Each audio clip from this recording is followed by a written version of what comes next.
So with all the recent talk about the One Piece live action by Netflix, we decided, after a lot of thought and deliberation, that we would weigh in on what we thought about the teaser.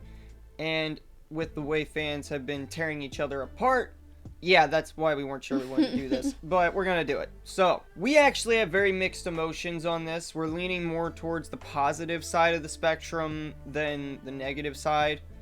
The trailer itself looked alright. I mean, I can't say that the trailer was entirely bad. No, it was fine.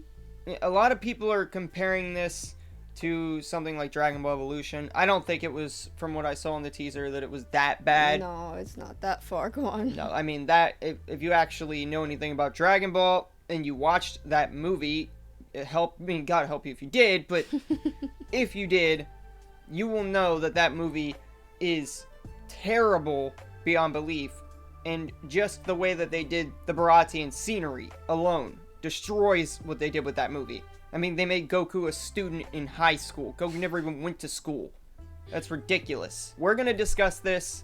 There are things we like, things we don't like. We're gonna talk about all of them. We're gonna try to keep this as brief as possible. Before we begin, my name is Richard. This is my wife, Claire. Hello. Welcome to One Piece of a Dream if you're new here. If you're not, welcome back. Let's go ahead and dive into this. So, the first thing we want to discuss, Luffy's scar. Now, when we first watched the trailer, and I should be honest, the first time we watched the trailer, we missed certain things because of how they adapted them to real life, and we hated it because we couldn't tell that they were actually there. After rewatching it a few times, it grew on us, and we could then see that, oh, they did include those things, and the scar was one of them. In fact, it was a major one for me, because the scar is a very important piece of Luffy's backstory, because he gave himself that scar to prove to Shanks that he could be a pirate, that he was big enough even though he was like 5. So that was kind of an important piece if they had just not done it. And I could understand not wanting to translate it over via drawing a Sharpie scar on his face, because that's what it looks like. It literally just looks like somebody took a Sharpie and drew lines on Luffy's face. So I understand that could be a bad crossover from, fiction to real life. But the way they chose to do it, amounted to making it look like a real scar, but not a very apparent one. It's really hard to see. Yeah, you have to zoom in on it and really look at it to see it. Like, at first, with the quality I watched the video in, which at first I think was on Twitter we watched it, and it wasn't that great. That video's quality was bad. You couldn't even tell the scar was there. We watched it higher quality on YouTube, and then you could see it because YouTube has a feature that lets you zoom in on videos. If you didn't know that, you can actually zoom in quite a ways now and see things. When I first noticed it, I was so excited. I was like, look, there it is. There it is. I was like, oh, cool. The scar is there. So at least they didn't leave that out. The thing is, though, it's not very apparent. There's a couple things that could cause this. The character's complexion, or the actor's complexion, I should say. Or maybe it's just not very well done in the makeup department. I mean, it looks like a real scar, but it's just very, very hard to see the scar, because and it's a very apparent feature on the manga anime version of Luffy. But the fact it's there at all is fine. I just think they could have done more to make it look more apparent, maybe better shadow or something on it. I don't know, something to make it so you could actually see it, because obviously it's put there with makeup, and it does look real. It just looks very faint, and clearly it's there. It's just kind of light, hard to see. And the thing is that Luffy's scar, at least this version of Luffy's scar, well, it looks less like he got stabbed in the face with a knife, and more like a light razor or something, or anything actually just cut his face. More like a cut than a... Yeah, it looks more like a cut than a stab wound. So, I mean, ultimately, it's semantics, not a big deal. I'm just happy they included it. Luffy's shirts. He switches multiple shirts throughout this, and I know people are saying, oh good, it translated to real life as in he's not wearing the same shirt every time. Yeah, he's not stinky. It's possible for characters to have multiples of the same shirts, though. I mean, people, like Doug DeMuro, he has like a million of the same shirt.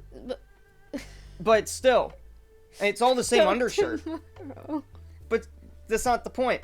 People do sometimes have multiples of the same shirt, and I think that considering Luffy in canon showers once a week, I don't think that it's a stretch to say that sailors at sea may wear the same shirt for extended periods of time if his wardrobe was limited to what he brought with him on a literal dinghy.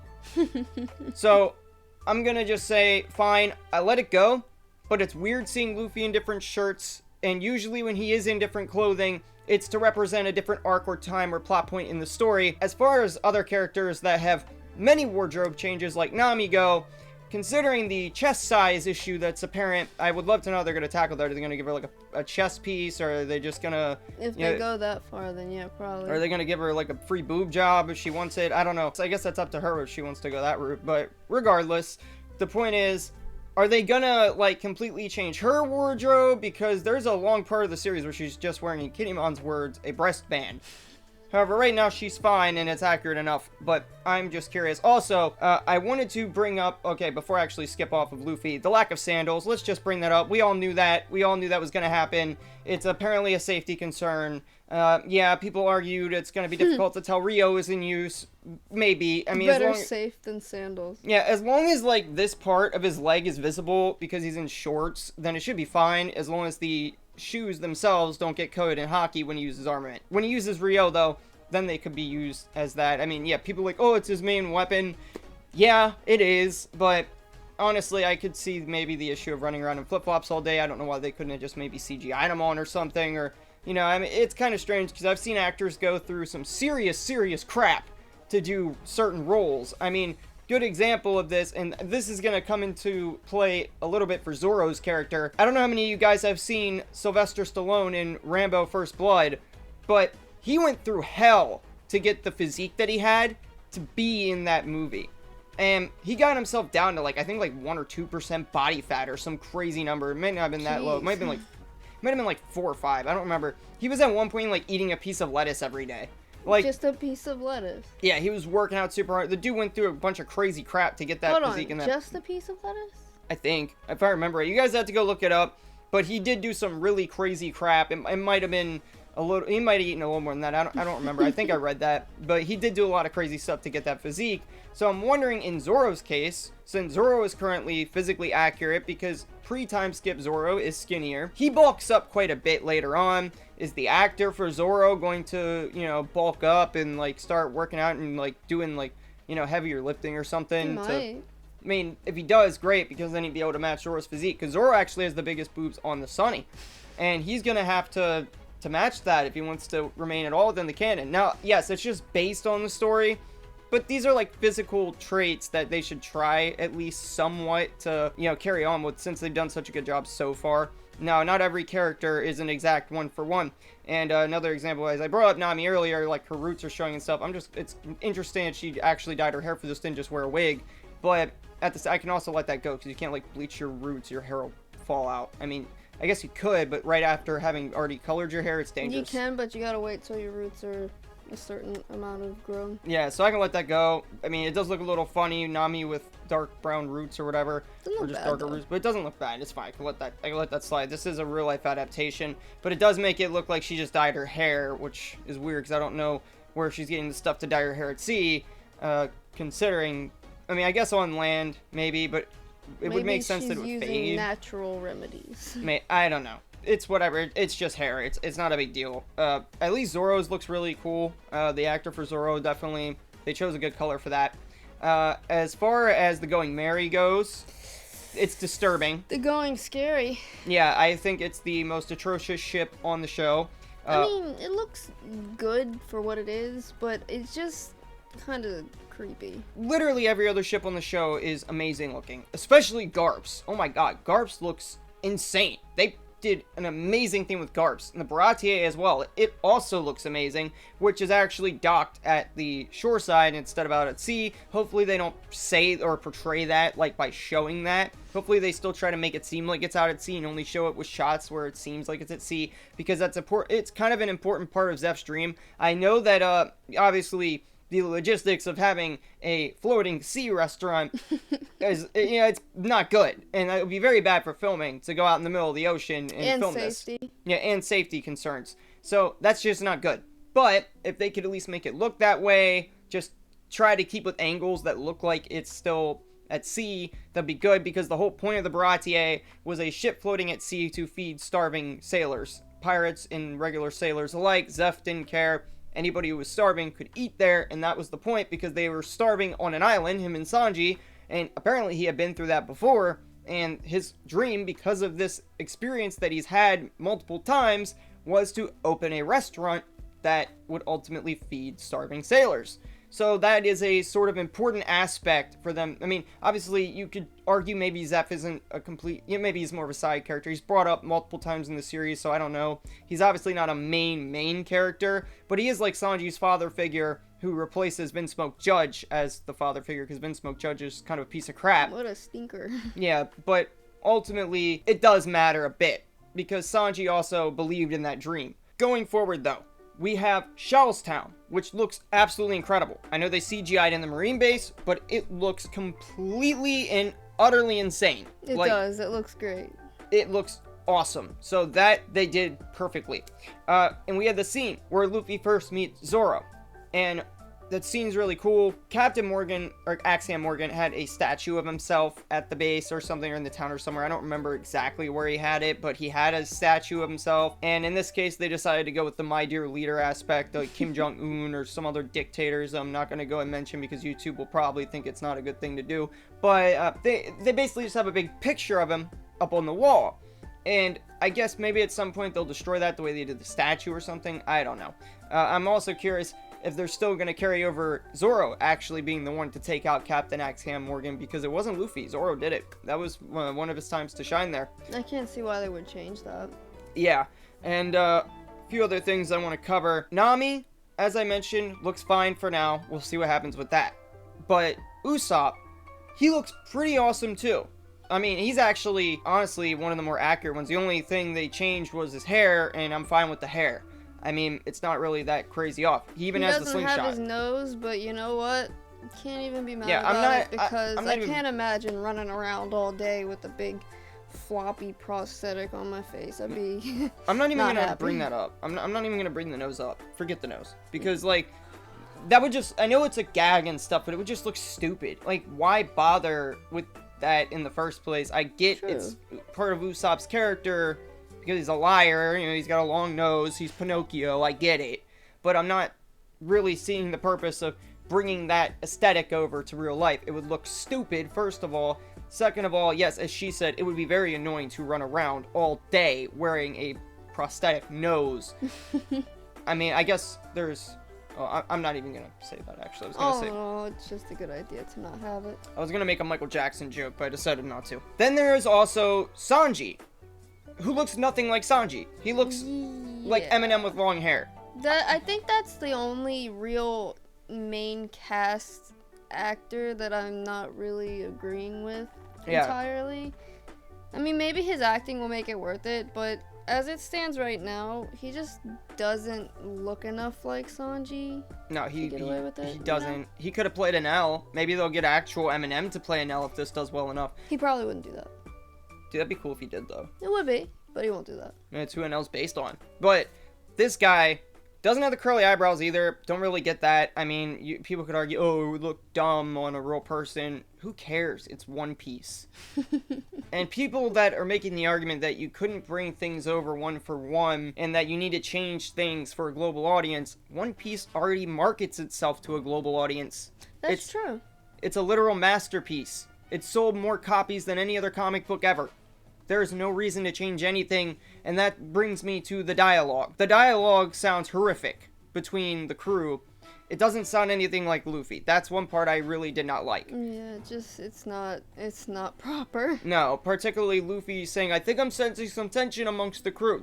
Luffy would never say that, okay? That's just not something we would ever hear come out of Luffy's mouth. I mean, he speaks in, like, really simple sentences. If it's not about meat, like, I want meat, even that's a 3-word sentence. I was gonna say, it's just not, he doesn't really talk smart, I guess. He doesn't have the intelligence to back it up, and Oda himself said that's literally why Luffy never feels fear, because he's an idiot. He's dumb. He has answered this in an SBS. I mean, he said a lot of things, and a lot of them are either Meat or Pirate King related. He can have his moments, but he's not like that all the time. Yeah, he's not smart enough to sense tension amongst the crew. And I could kind of see what they might be going with here, as Nami at this point is probably, until we get to Arlong Park, she's technically not a real member of the crew, according to her herself, which is obviously it's a lie. She's sailing and she doesn't leave, but in her eyes, she's not a real member of the crew. She's a pirate thief that teamed up with Luffy and Zoro. And as far as Zoro is probably concerned, maybe he doesn't agree that she's a member of the crew in this version of events. Not that Zoro would know this, because she didn't tell anybody about this.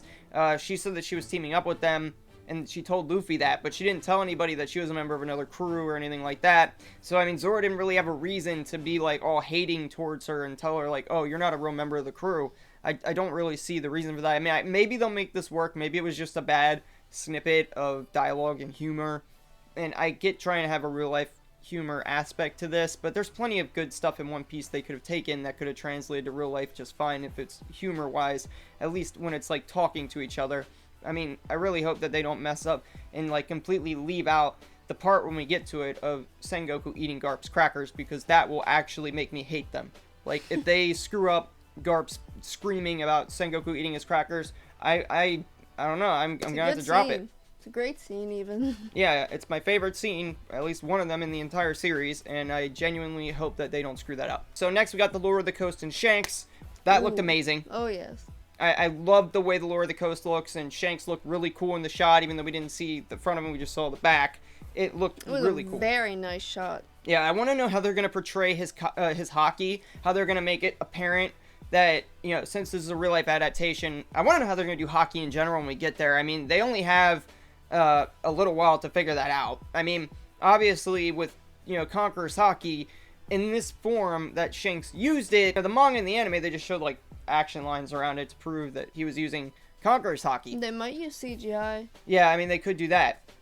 But in the case of regular hockey, how are they going to go about that? Are they going to try and just, you know, figure out a way to CGI the character's arms black or whatever, you know, because that's how Oda chose to represent it. I mean, at Marineford, obviously, you know, regular characters who can't use hockey can't see hockey, which is why we couldn't see it before, and you couldn't see it during Marineford, even though characters were indeed using it. It was even stated that they were using it. And since we know that they were using it, and Shanks obviously using it and stuff, Oda just hadn't fleshed it out fully enough to figure out how he wanted to show it and implement it yet.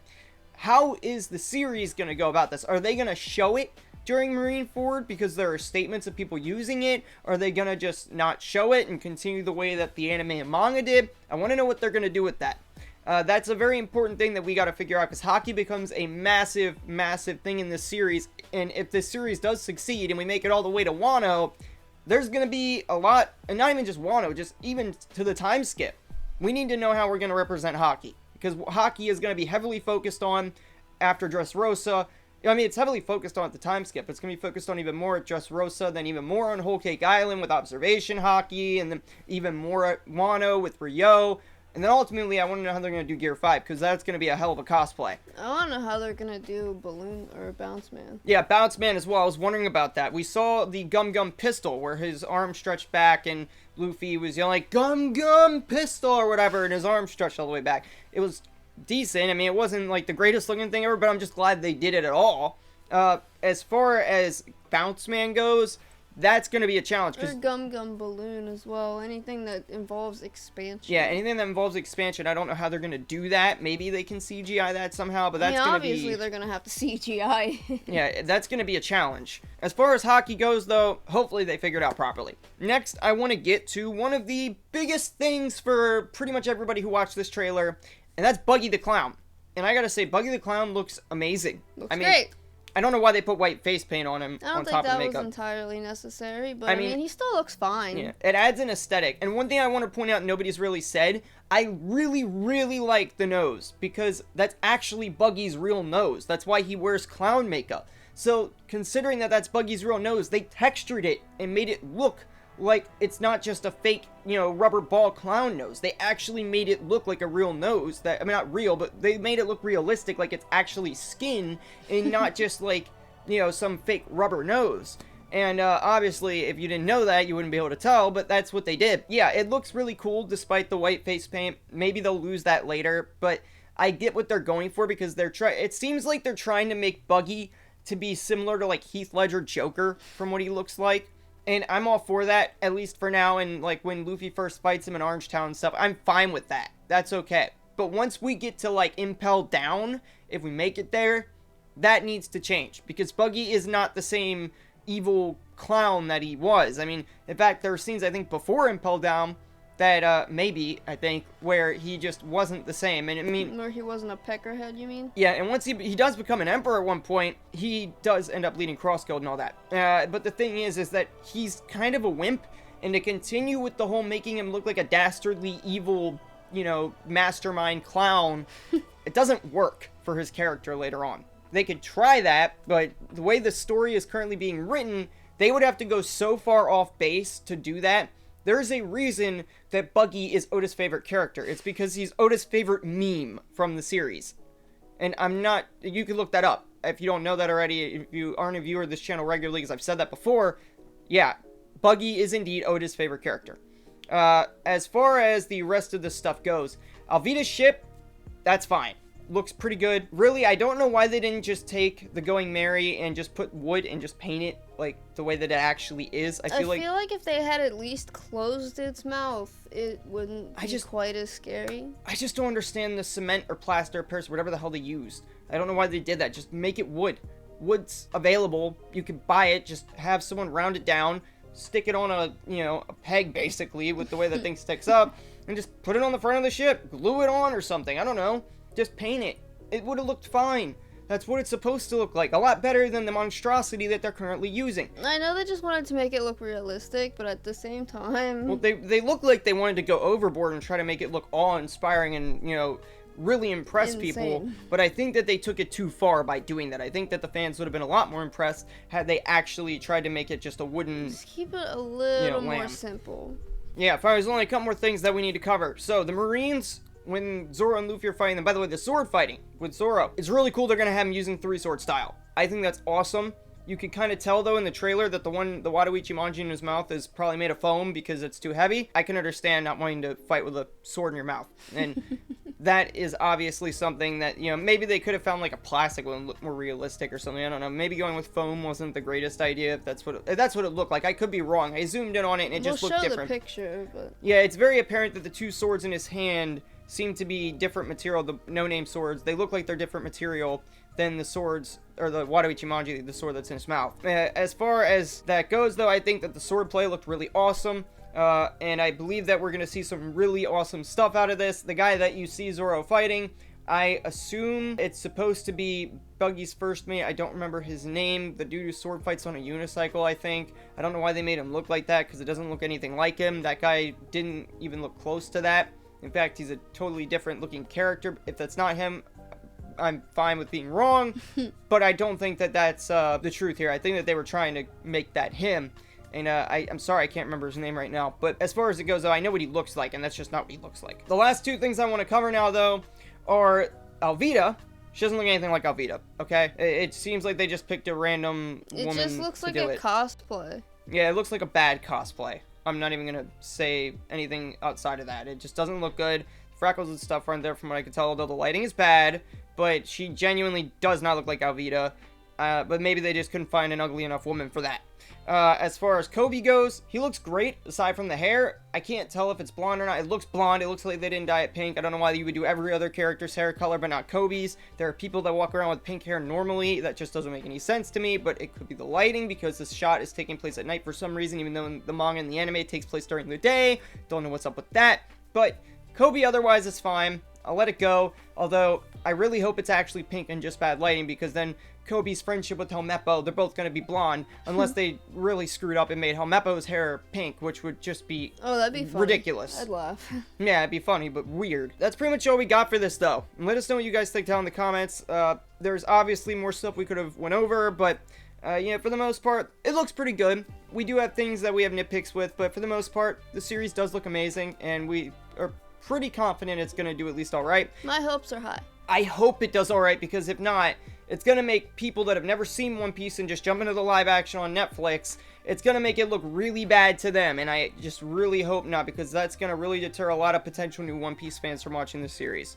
But let us know what you guys think down in the comments, what your feelings are on this. Obviously, we're closer to neutral, but hoping for the best. And yeah, that's all we got for you guys. If you enjoyed the video, remember to like, share, comment, subscribe, tap the notification bell, and maybe consider watching another video popping up on screen right about now.